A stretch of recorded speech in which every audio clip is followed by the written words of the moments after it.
Channelise करना है, that's it.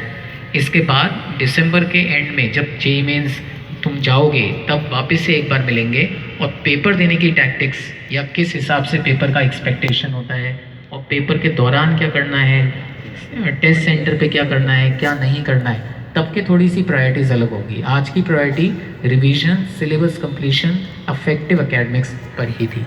With this I close, wish you a very happy Diwali. और अब मैं एसएम सर से रिक्वेस्ट करूंगा कि वो बच्चों को आगे मार्गदर्शन दें। एसएम सर काफ़ी बढ़िया बोलते हैं और बच्चों को हमेशा बड़ा आनंद आता है एसएम सर को सुनने में। तो I request SM sir to continue.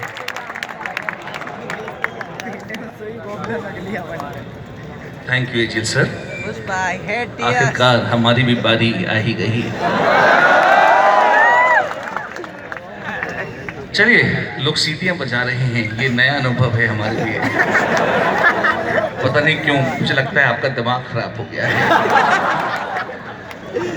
एक मजेदार बात भी है, सच तो ये है, पहले हम लोग कहा करते थे कि जैसे जैसे नया साल आता है, दिसंबर क्रॉस होता है, जनवरी आता है, रिपीटर पागल हो जाते हैं।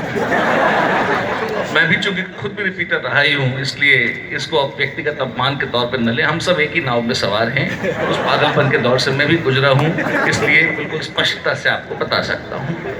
हाँ, अब जब जेईई मेन का पहला राउंड जनवरी में शिफ्ट हो गया है, तब ये पागलपन भी 3 महीने पहले शिफ्ट हो गया है। सच तो ये है, पागल तो आप हो ही चुके। तो ये बजती हुई सीटियां इस बात का पक्का सबूत है। पागलपन निश्चित रूप से वैसा नहीं होता जैसा कि आपको बरेली या आगरा में भर्ती कर दिया जाए। ये एकेडमिक पागलपन है। बच्चे जब इतने त्रस्त हो जाते हैं, एक्चुअली होता क्या है, जैसे मैं एजेंट सर को सुन रहा था, उन्होंने बड़ी अंतरात्मा की बातें भी बताई कि अंतर्यामी जानता तो है कि हम गुल क्या खिला रहे हैं। आप भी जानते हैं, है ना, मैं भी जानता हूं। तो जैसे जैसे आपको खुद अपनी लीलाओं का ज्ञान प्रत्यक्ष होता जाता है, आप जब जानते हैं, आराम से ऐसे ये अच्छा नहीं लगता, थोड़ा नियंत्रण बनाए रखें। तो जैसे जैसे आपको अंदाजा होता जाता है कि आप जो कर रहे हैं, कई बार बच्चे अपनी पूरी शक्ति लगाकर कोशिश तो करते हैं, लेकिन एक नियमित अभ्यास का मतलब एक रोज ढंग से पढ़ना, सिस्टमेटिक पढ़ना, ये ऐसी चीज है जो उनकी रूटीन अभ्यास में प्रायः होती नहीं है। एक दिन पढ़ते हैं तो 2 दिन बंद कर देते हैं, फिर एक दिन पढ़ते हैं तो प्रायश्चित, मतलब 2-3 दिन गलती से पढ़ लिया तो कम से कम हफ्ता 10 दिन आवारागर्दी करके उसका प्रायश्चित करते हैं।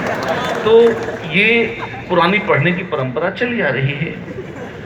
अब जो थोड़ा अच्छा पढ़ते हैं उनमें ब्रेकडाउन पीरियड कम होता है, वो जल्दी से रिवाइव हो जाते हैं, इतना ही होता है। पर प्रायः ऐसा नहीं होता कि वो बिल्कुल नियम कानून से लगातार सब एकदम तारतम्य पूर्वक पढ़ते रहे हों। बहुत कम विद्यार्थी कर पाते हैं।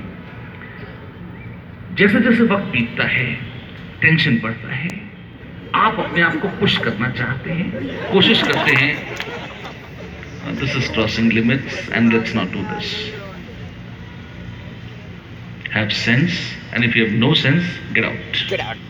Get lost. What do you think we're doing here? I'm just trying to make life a little easier for you. But if you don't believe in this, well, let's have it the hard way. See, you have to understand where you are sitting, whom you are talking to, what is the kind of place you're in. You have to apply. If this is the way you wish it to happen, well, I never wanted that, but then let that be. So, as I was saying, इसमें RH भी है या खाली कौन कौन है? हिंदी माध्यम के छात्र हैं या नहीं इसमें? हैं। कोशिश करूंगा मैं हिंदी ही बोलूं, लेकिन अगर आपको अमर्यादित और अभद्र व्यवहार करना है, उद्दंडता करनी है, बदतमीजी करनी है, तो मैं इसके लिए बाध्य नहीं हूं कि आपकी ये बदतमीजी बर्दाश्त करूं। आपको समझना चाहिए कि आप किस सभा में बैठे हुए हैं, आपसे किस तरह का व्यवहार अपेक्षित है। किसी बियर